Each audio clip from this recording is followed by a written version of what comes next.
Assalamualaikum warahmatullahi wabarakatuh.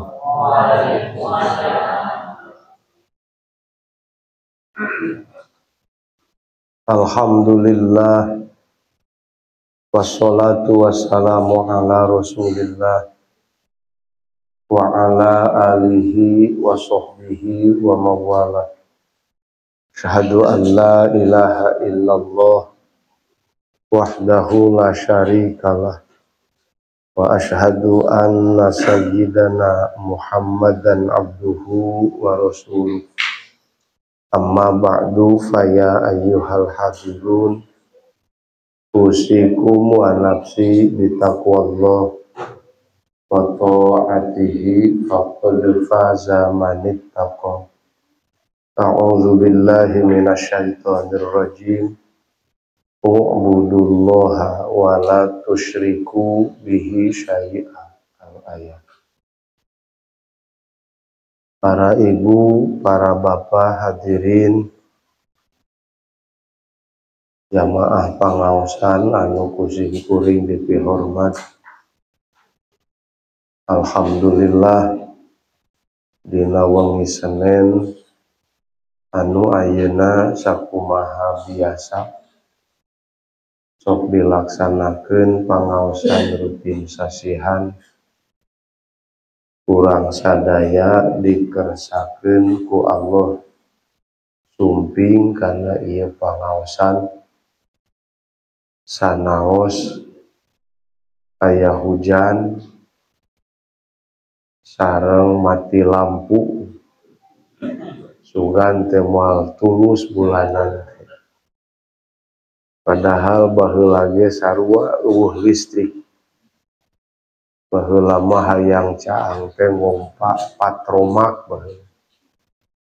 Tara make emik baheula. Make oge emik kutoa. Mahal dikeresakeun kana parentahan. Da ari agama mah simpel eusina teh ngandua. Hiji panitah, kadua panyarek. Jadi u'budullaha wa la tusyriku bihi syai'a teh pas pisan. U'budu segat amar nitah, wa la tusyriku segat nahi nyarek. Allah nitah iman.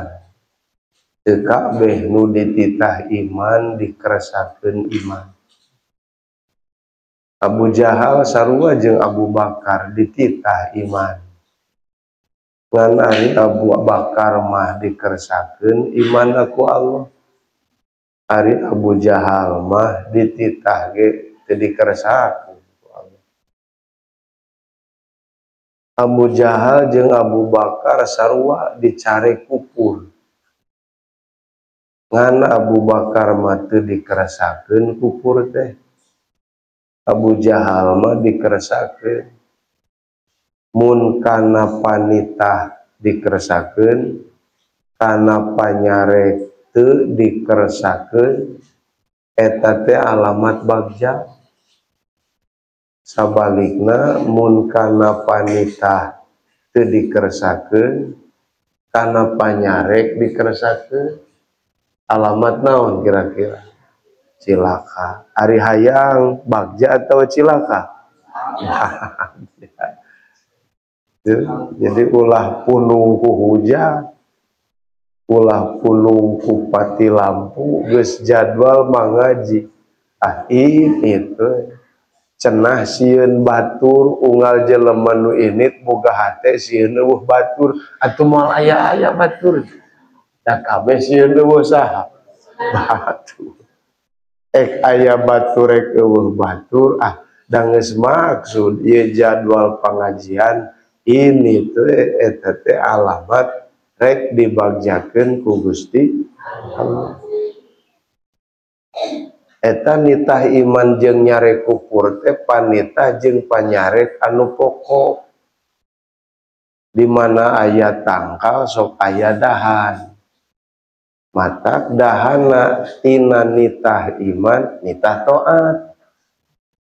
dahan tina nyarek kufur nyarek maksiat sarua kawas tadi karena taat loba nu dikeresakeun ngan teu saeutik nu teu dikeresakeun ke karena maksiat loba nu teu dikeresakeun ngan teu saeutik anu dikeresakeun.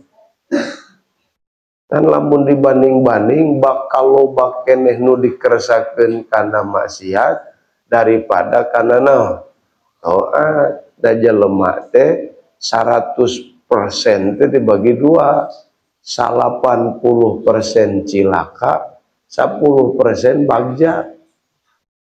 Berarti saeutik nu bagja mah yakni nu bagja teh nu kana panitah dikeresakeun kana panyarek teu diker.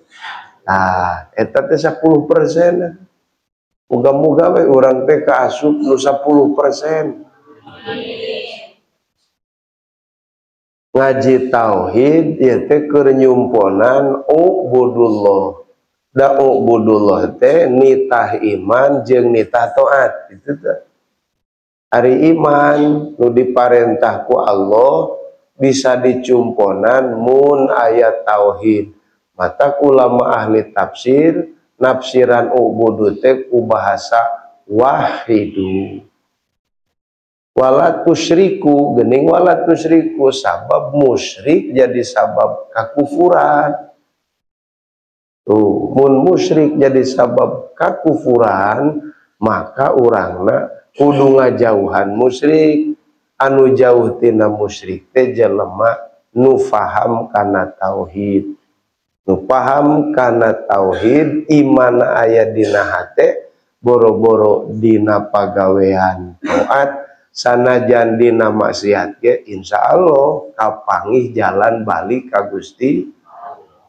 Nu eueuh tauhid alias musyrik kufur teh eta mah boro-boro dina taat, nu kufur teh nu katutup hatena tina cahaya iman sabab hatena teu ngarti tauhid. Boro-boro dina maksiat eta mah dina taat oge teu kapanggih jalan balik ka Allah.